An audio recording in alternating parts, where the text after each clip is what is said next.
Problem से solution तक, astro तक, नो योर फेट।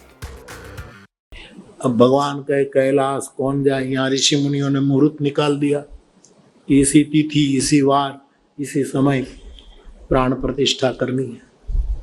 और भगवान के पास एकमात्र दूत था और ये हनुमान की मुश्किल से मुश्किल कार्य में उसका ही उपयोग होता था। हनुमान जी ने को कहा कि जाओ कैलाश जाकर शिव जी के हाथ से शिवलिंग ले आओ। मूल बात यह है, शिव जी के हाथ से शिवलिंग लेकर आओ, वो यहां स्थापित हो। आज कई भाई बहनों ने मुझे पूछा है कि ये ज्योतिर्लिंग क्या है। ज्योति, रामचरितमानस में 5 बार ज्योति शब्द आया। शिव की पंच ज्योति है, आगे आगे बताऊंगा। पंच ज्योति है शिव की। तो हनुमान जी महाराज को कहा कि कैलाश जाकर शिव जी से शिवलिंग ले आओ। वो अपनी आत्म ज्योति आपको, आत्म ज्योतिर्लिंग आपको आत्म ज्योति के रूप में दे देगी।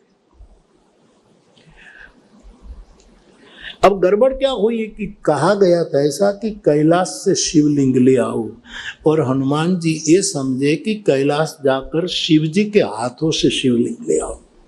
तो कैलाश तो पहुंच गए बाबा, लेकिन शंकर को खोजने लगे कि शिव कहाँ है, शिव कहाँ है। और शिव तो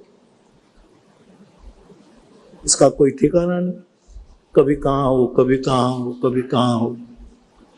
तो खोज रहे शिव कहाँ। तो हनुमान जी को लगा कि अब तो कुछ समय में थोड़ी तप कर लूं, 1-2 दिन, तभी शिव का पता लगेगा। और वो साधना करने लगे और कुछ समय के बाद शिव प्रकट हो गए कैलाश में और कहा कि महाराज आप मुझे शिवलिंग दीजिए, ऐसी बात है। और महादेव ने स्वयं शिवलिंग दिया हनुमान जी को और निकले। अब ब्राह्मण देवताओं ने कहा कि मुहूर्त जा रहा है, समय जाने के बाद करोगे तो ये ज्योति, इतनी ज्योति नहीं रहेगी, क्योंकि ये प्रकाश भूमि है, इतनी ज्योति नहीं, जल्दी करो। और भगवान देख रहे थे। एक बार लक्ष्मण मूर्ति, तब भी प्रभु देखते रहे कब हनुमान आए, और ये हनुमान जी को, शिव जी को लाना है, तब भी वो देखते रहे कब आए कब आए। देर हो गई, बड़ी गति से आ रहे, लेकिन फिर भी ब्राह्मणों ने कहा कि अब तो आखिरी मुहूर्त है।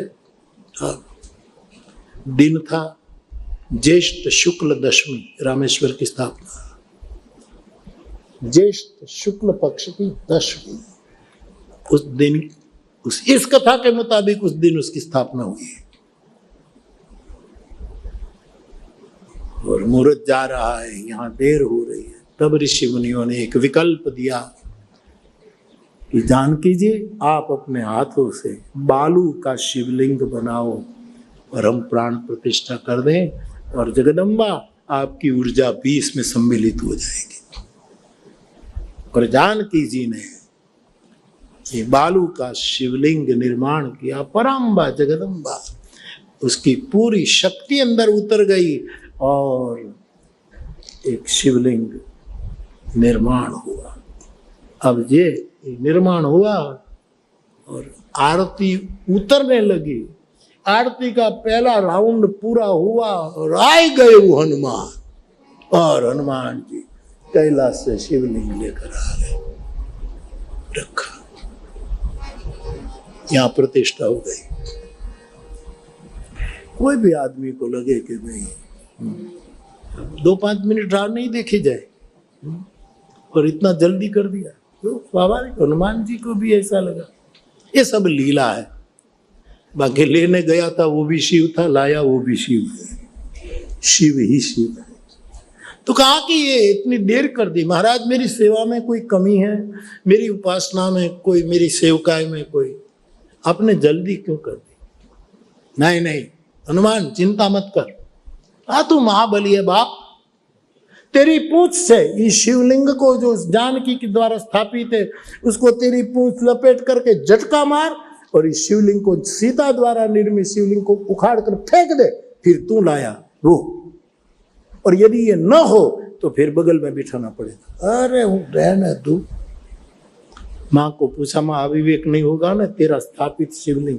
और मेरे हनुमान जी ने पूछ के 3 प्रकार से उसको पकड़ा, 2-3 बार झटका लगाया, लेकिन जानकी का थापेला कौन उठावे? किसकी ताकत की जगदम्बा ने जिसकी स्थापना की। नहीं, और लड़खड़ा गए हनुमान जी, 2-3 बार गिरते गिरते रह गए।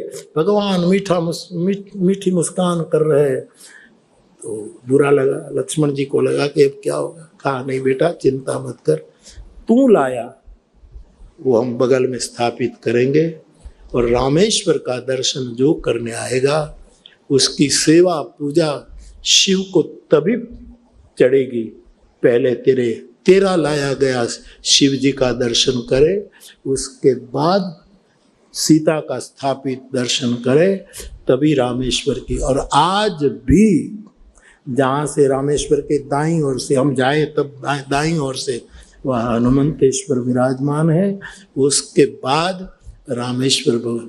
तो एक ऐसी कथा इस स्थान के बारे में जिसमें पराक्रम है, भाव है, बोध है, तेज है और ऐक्य है। ऐसे शिव जी की स्थापना यहाँ जानकी जी द्वारा निर्मित, और तब से हमारे यहाँ बालू का शिवलिंग बना करके पार्थिव पूजा की एक परंपरा शुरू हुई कि सावन मास में लोग बालू के रेती का शिवलिंग बना करके उसके, मैंने बहुत सेवा पूजा की बचपन में, 1-1 महीने तक बालू की शिवलिंग बना करके रूपावा नदी के तट पर मैंने बहुत, मुझे दिखता है सब उसी समय का। तो रामेश्वर भगवान की एक कथा ऐसी है, ऐसे कई प्रकार की कथा। ये एकता की भूमि है, कैलाश का कहो कि काशी का कहो शिवलिंग, चलो हम विवाद में न जाए, जिसका भी कहो, लेकिन ये एकता है। कहाँ उत्तर प्रदेश, कहाँ दक्षिण भारत, और यहाँ शिव भगवान ने एकता स्थापित की, संगम स्थापित किया, सेतु निर्मित किया। ऐसी एक दिव्य भूमि में आज हम सब आए हैं, और राम जी ने लिंग स्थापित करके पूजा। तुलसीदास जी ने विवादित सभी बात निकाल दिया कि कौन लाया क्या, को कुछ लाते ही नहीं, बस स्पष्ट कर। इसलिए इस पंक्ति का हमने आश्रय किया।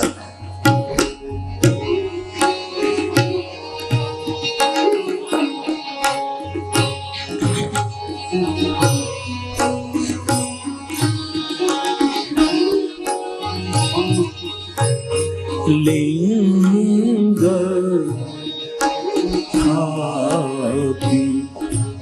विधिवत करी पूजा,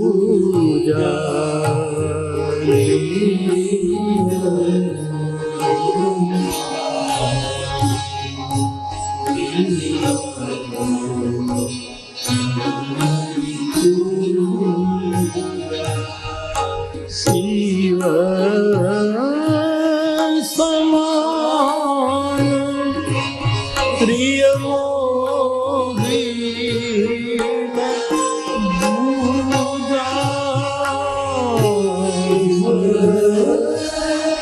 समान प्रिय मोहि दूजा,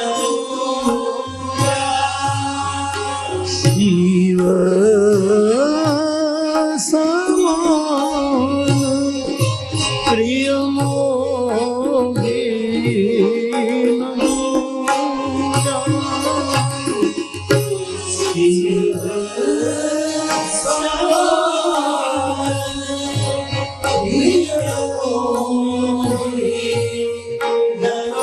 दूजा। यहाँ लिंग की स्थापना करके भगवान ने जन समुदाय को कहा, विधिवत पूजा करके, कि शिव के समान दूसरा मुझे कोई प्रिय नहीं।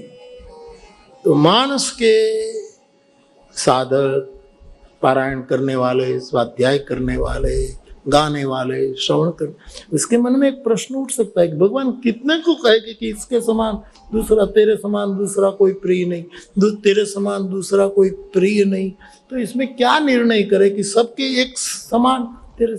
यही शब्द एक बार हनुमान जी को कहा था, तुम समान प्रिय मोहि न दूजा, सुनु कपि जिया मानसी जनी, ऊना तय मम प्रिय लक्ष्मण के दूना। तो लेकिन इसका समाधान इतना है कि दोनों शंकर है, हनुमान भी शंकर है या रामेश्वर भी शंकर है।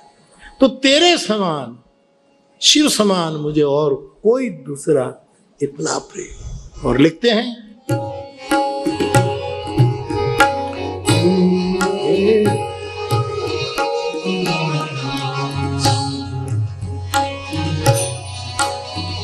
दर्शन कर